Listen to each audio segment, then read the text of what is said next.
നമ്മുടെ സന്തോഷത്തിൻ്റെ വലിയ പങ്ക് നമ്മുടെ ചിന്തകളിലാണ് ഒളിഞ്ഞിരിക്കുന്നത്. കഴിഞ്ഞ കാര്യം ചിന്തകളിലേ വരാൻ പാടില്ല. ഇങ്ങനെ പറഞ്ഞാൽ തന്നെ കഴിഞ്ഞ കാലത്തുള്ള നെഗറ്റീവ് ചിന്തകളായിരിക്കും മനസ്സിൽ വരുന്നത്. അങ്ങനെ വന്നാൽ അതിനെ പോസിറ്റീവായി ചിന്തിച്ച് നെഗറ്റീവിനെ ക്യാൻസൽ ചെയ്യുക.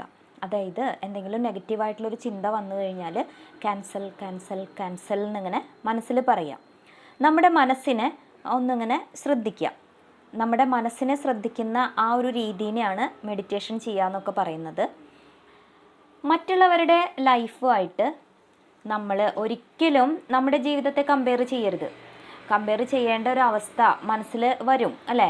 അങ്ങനെ കമ്പയർ ചെയ്യേണ്ട ഒരു അവസ്ഥ മനസ്സിൽ വരുമ്പോൾ, അല്ലെങ്കിൽ മറ്റുള്ളവരുടെ നല്ലൊരു വസ്തു കാണുമ്പോൾ അല്ലെങ്കിൽ കേൾക്കുമ്പോൾ, നല്ലൊരു കാര്യം കേൾക്കുമ്പോൾ ഒക്കെ എനിക്കതില്ലല്ലോ എന്നുള്ള ചിന്ത വരുമ്പോൾ എന്ത് ചെയ്യുക? നമ്മുടെ മനസ്സിനെ ശ്രദ്ധിക്കുക. നമ്മുടെ ജീവിതത്തിൽ ലഭിച്ചിട്ടുള്ള സൗഭാഗ്യങ്ങളിൽ ശ്രദ്ധ കൊണ്ടുവരിക. ഒന്നും മനസ്സിൽ വരുന്നില്ലെങ്കിൽ ഈ നിമിഷം നിങ്ങൾ ശ്വസിക്കുന്ന വായുവിന് നന്ദി പറയുക. നിങ്ങളുടെ വസ്ത്രത്തിന് നന്ദി പറയുക. നിങ്ങൾക്ക് ദാഹം മാറ്റാൻ ലഭിക്കുന്ന വെള്ളത്തിന് നന്ദി പറയുക. നിങ്ങളുടെ പങ്കാളിയിൽ കാണുന്ന നന്മകൾക്ക് നന്ദി പറയുക. മക്കളുടെ സ്നേഹത്തിന് നന്ദി പറയുക.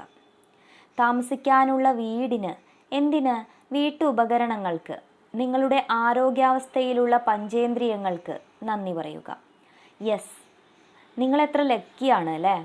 അതെ, നിങ്ങൾ ഭാഗ്യവാന്മാരാണ്. ഒരാളുമായിട്ടും താരതമ്യം ചെയ്യേണ്ട ഗതികേട് നിങ്ങൾക്കില്ല എന്ന് തിരിച്ചറിയുക. നിങ്ങൾ സ്പെഷ്യലല്ലേ? ദൈവത്തിന് ഏറ്റവും പ്രിയപ്പെട്ടവരല്ലേ? So be happy, always stay blessed. വാക്കും പ്രവൃത്തിയും നല്ലതായിരിക്കുക. നല്ലത് മാത്രമേ ജീവിതത്തിൽ സംഭവിക്കുകയുള്ളൂ. നിങ്ങളുടെ ചുറ്റുപാടുമുള്ളവരെ, നിങ്ങളുമായി കൂടുതൽ ഇടപഴകുന്നവരെ ശ്രദ്ധിക്കുക. കുറ്റം പറയുന്ന നെഗറ്റീവ് ആളുകളുണ്ടെങ്കിൽ അവരെ ലൈഫിൽ നിന്നും അകറ്റി നിർത്തുക. പോസിറ്റീവായ ആളുകളെ കണ്ടെത്തിയാൽ വിട്ടുകളയാതെ കൂടെ കൂട്ടുക. നിങ്ങളെ നല്ല വാക്കുകളാൽ പോസിറ്റീവ് ആക്കുന്നവരുമായി മാത്രം സമയം ചെലവഴിക്കുക. നമ്മുടെ ഒരുപാട് കാര്യങ്ങൾ ആരുമായും ഷെയർ ചെയ്യരുത്. അതുപോലെ ഒരാൾ വിശ്വസിച്ച് നമ്മളോട് പറഞ്ഞ കാര്യങ്ങളും ആരുമായും ഷെയർ ചെയ്യരുത്. അതിനെല്ലാം നല്ലത് ഓവറായ അറ്റാച്ച്മെൻറ്റ്സ് ഒഴിവാക്കുന്നത് തന്നെയാണ്. സ്വന്തമായി ഒരു ബുക്ക് കീപ്പ് ചെയ്യുന്നതിനെ പറ്റിയിട്ട് ഞാൻ മുൻപ് പറഞ്ഞിട്ടുണ്ടായിരുന്നല്ലോ. പണ്ട് ഞാൻ ഡയറി എഴുതിയിരുന്നു. ഇടയ്ക്ക് അത് എഴുതിയിട്ടില്ല എന്ന് വെച്ച് കഴിഞ്ഞാൽ ആ ഡേറ്റിലത്തെ സ്പേസ് വെറും വേസ്റ്റായി പോകും. ഞാൻ പറഞ്ഞല്ലോ, ടീച്ചിങ് പ്രൊഫഷനായി എടുത്തതിൻ്റെ ഫലമായി വന്ന ഒരു ശീലമാണ്. ബുക്കിലെ കുഞ്ഞ് സ്ഥലം പോലും, എന്തിന് ഒരു ഫോട്ടോസ്റ്റാറ്റ് പേപ്പർ പോലും ഞാൻ വേസ്റ്റ് ആക്കാറില്ല. മാക്സിമം അതൊക്കെ യൂട്ടിലൈസ് ചെയ്യും. മക്കളുടെ പഴയ നോട്ട് ബുക്കിൽ പേജ് ഉള്ളതാണ് എൻ്റെ ഡയറി ആയിട്ട് ഞാൻ കൊണ്ടു നടക്കാറുള്ളത്. എൻ്റെ മനസ്സിൽ വരുന്ന തോന്നലുകളാണ് കേട്ടോ. നല്ലതായാലും ചീത്തയായാലും ഞാൻ ആ ബുക്കിൽ എഴുതാറുണ്ട്. ഇപ്പോൾ എൻ്റെ ബെസ്റ്റ് ഫ്രണ്ട് എൻ്റെ ഡയറി അല്ലെങ്കിൽ ആ ജേണലാണ്. ഇപ്പം അതിനൊക്കെ പണ്ടൊക്കെ ഡയറി എന്നാണ് പറഞ്ഞിരുന്നത്. ഇപ്പം അങ്ങനെ എഴുതുന്നതിനൊക്കെ ജേണലിങ് എന്നൊക്കെയാണ് പറയണത്. ഇപ്പോൾ എൻ്റെ ബെസ്റ്റ് ഫ്രണ്ട് എൻ്റെ ആ ജേണലാണ്. അതങ്ങനെ എടുത്ത് വെച്ച് സൂക്ഷിക്കാറൊന്നുമില്ല.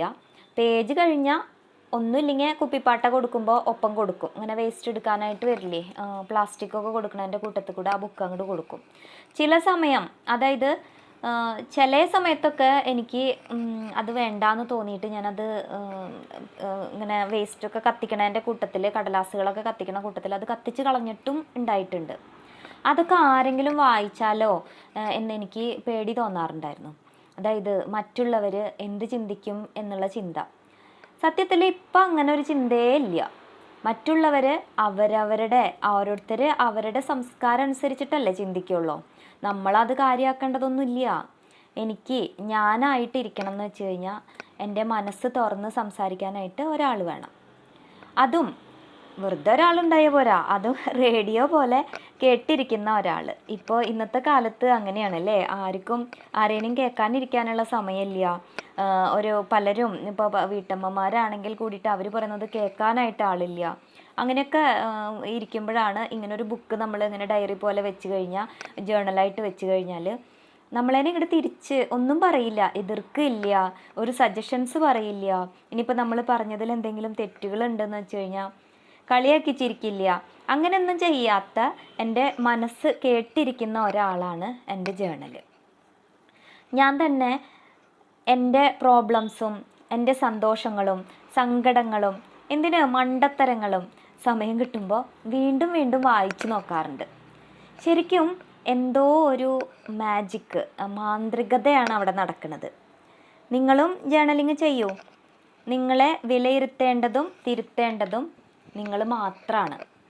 നിങ്ങൾക്ക് മാത്രമേ, അല്ലെങ്കിൽ നിങ്ങൾ മാത്രമേ നിങ്ങളുടെ നിയന്ത്രണത്തിൽ ഉള്ളോ എന്ന സത്യം നിങ്ങൾ തിരിച്ചറിയുക.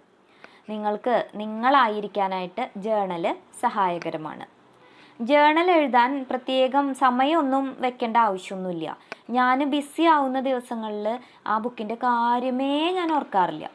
പിന്നെ എന്നാണോ എഴുതുന്നത് അന്നത്തെ ഡേറ്റ്, മന്ത്, ഇയർ, ദിവസം ഇത്രയും എഴുതിയിട്ട് സ്ഥലം കളയാതെ പാരഗ്രാഫ് തിരിച്ച് എൻ്റെ തോന്നലുകൾ എഴുതി സ്വയം അതിന് സൊല്യൂഷൻ കണ്ടെത്തും. അതും അതിലെഴുതും. ഇപ്പം ഞാൻ എൻ്റെ കൂട്ടുകാരിയോട് എങ്ങനെയാണോ സംസാരിക്കുന്നത് അങ്ങനെയാണ് ഞാൻ എഴുതാറുള്ളത്. ജേണലിങ് തുടങ്ങിയവർക്കും തുടങ്ങാനിരിക്കുന്നവർക്കും എൻ്റെ ഈ രീതി ഇഷ്ടമായി എന്ന് വെച്ച് കഴിഞ്ഞാൽ ചെയ്തു നോക്കിയിട്ട് അഭിപ്രായങ്ങൾ അറിയിക്കുക കേട്ടോ. ഓക്കെ, അത് എനിക്കാണെങ്കിൽ ഇൻസ്റ്റഗ്രാമൊന്നും ഇല്ല കേട്ടോ. അപ്പോൾ എന്താണെന്ന് വെച്ച് കഴിഞ്ഞാൽ നിങ്ങൾ അഭിപ്രായങ്ങൾ നമ്മുടെ യൂട്യൂബിൽ കമൻറ്റ് വഴി മാത്രമാണ് അറിയിക്കാൻ പറ്റുള്ളൂ. അങ്ങനെ കമൻസായിട്ട് രേഖപ്പെടുത്തിയാൽ മാത്രമാണ് എനിക്ക് വായിക്കാൻ സാധിക്കുള്ളൂ. അപ്പോൾ എന്തെങ്കിലും സജഷൻസ്, അഭിപ്രായങ്ങൾ എന്തുണ്ടെങ്കിലും, മെറിറ്റ്സ് ആണെങ്കിലും ഡിമെറിറ്റ്സ് ആണെങ്കിലും എന്തുണ്ടെങ്കിലും നിങ്ങൾ ഈ കമൻറ്റ് സെക്ഷനിൽ ഒന്ന് അറിയിക്കുക. ഓക്കെ, ഈ നിമിഷത്തിൽ സന്തോഷത്തോടെ ഇരിക്കാൻ സാധിക്കുന്നുണ്ട് എന്ന് വെച്ച് കഴിഞ്ഞാൽ നിങ്ങൾ ലക്കിയാണ്. Okay, thanks for watching. Thank you all.